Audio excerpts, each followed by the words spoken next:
घर्षण मात्र से अपनी भावनाओं की इमोजी भेज रहा है। 4 बोतल वोट का काम मेरा रोज का ने भारत का भविष्य तबाह कर रखा है। हम ना एक ऐसे समाज में जीते हैं जहां लड़कों से बात करता देख जो भाई हड़काते हैं, लड़कों से बात करता देख जो भाई हड़काते हैं, वही भाई अपनी गर्लफ्रेंड के किस्से घर में हंस हंस कर सुनाते हैं। और मैं बता दूं, महिला सुरक्षा के मामले में हम आज भी चौथे नंबर पर आते हैं।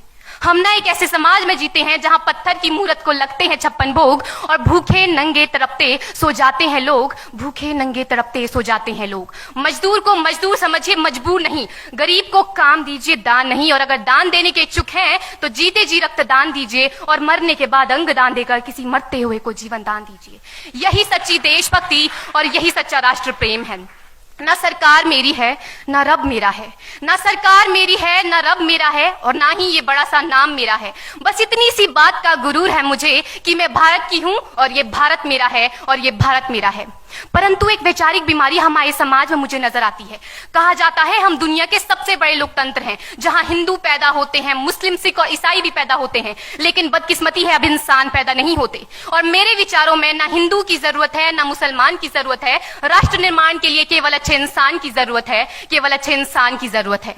जरा सोच कर देखिए, ये पेड़ पौधे और शाखाएं भी परेशान हो जाएं अगर परिंदे भी हिंदू और मुसलमान हो जाएं।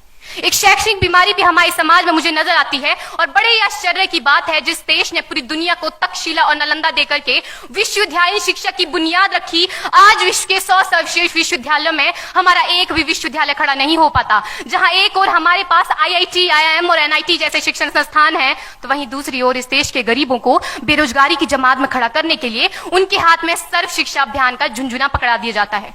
और मैं बता दूं, इस शैक्षणिक बीमारी का केवल एक कारण वो ये कि हमारे देश की शिक्षा नीति केवल 2 तरह के लोगों के लिए बनती है। पहले वो जो विद्वान हैं और दूसरे वो जो धनवान हैं।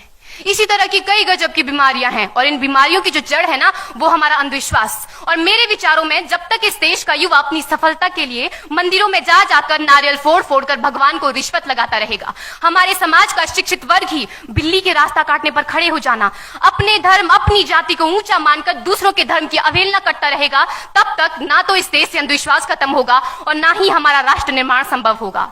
हमारी संस्कृति, हमारी सभ्यता को दुनिया ने शीश नवाया है, तो क्यों आस्था के नाम पर हमने अंधविश्वास फैलाया है?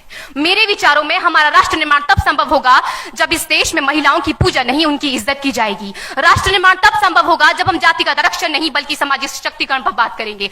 राष्ट्र निर्माण तब संभव होगा जब स्वच्छता अभियान में केवल सरकार नहीं बल्कि सड़क पर चलने वाला हर एक नागरिक हाथ बंटाएगा, स्वच्छ भारत स्वस्थ भारत को दिल से अपनाएगा। असल मायने में हमारा राष्ट्र निर्माण तब संभव होगा जब एक गरीब बच्चा मध्याह्न भोजन के लिए नहीं बल्कि ज्ञान अर्जन के लिए सरकारी स्कूल की चौखट पर कदम रखेगा।